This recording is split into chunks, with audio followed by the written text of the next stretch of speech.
ദൈവത്തിന്റെ വലിയ തിരുനാമത്തിന് മഹത്വം ഉണ്ടായിരിക്കട്ടെ. നോമ്പിന്റെ പ്രാധാന്യത്തെക്കുറിച്ച് അല്പകാര്യങ്ങൾ ഞാൻ നിങ്ങളോട് പങ്കുവെച്ചുകൊള്ളട്ടെ.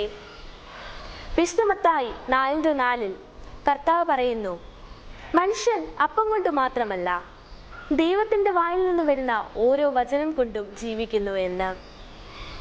യേശു 40 ദിവസം മരുഭൂമിയിൽ ഉപവസിച്ചപ്പോൾ സാത്താന് നൽകിയ മറുപടിയായിരിക്കണം നമുക്ക് മാതൃകയാകേണ്ടത്.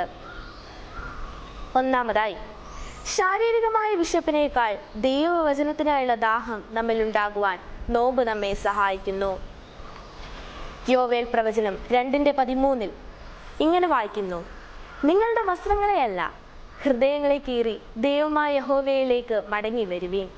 ബാഹ്യമായ പ്രകടനങ്ങളെയല്ല, ഹൃദയത്തിന്റെ ആഴത്തിലുള്ള മാറ്റമാണ് ദൈവം ആഗ്രഹിക്കുന്നത്.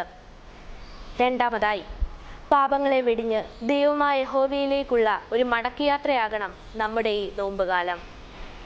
യെശയ്യാവ് 58:7 കർത്താവ് ചോദിക്കുന്നു, വിശപ്പുള്ളവന് നിന്റെ ആഹാരം പകുത്തു കൊടുക്കുന്നതിലും വീടില്ലാത്ത എളിയവനെ നിന്റെ വീട്ടിൽ പാർപ്പിക്കുന്നതുമല്ലോ ഞാൻ ചെയ്യുന്ന ഉപവാസം.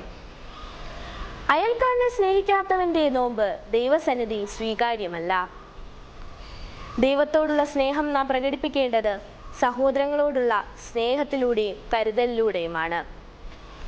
അതുകൊണ്ട് തന്നെ ഈ നോമ്പുകാലം ദൈവത്തോടുള്ള അനുസരണത്തിലും ഹൃദയത്തിന്റെ മാനസാന്തരത്തിലും സഹോദരങ്ങളോടുള്ള കരുതലിലും സ്നേഹത്തിലുമായി തീരുവാൻ ദൈവം തമ്പുരാൻ നമ്മളെ ഓരോരുത്തരെയും ഇടയാക്കട്ടെ എന്ന് പ്രാർത്ഥിച്ചുകൊണ്ട് ഞാൻ എൻ്റെ വാക്കുകൾ ഉപസംഹരിക്കുന്നു. ദൈവം എല്ലാവരെയും ധാരാളമായി അനുഗ്രഹിക്കട്ടെ.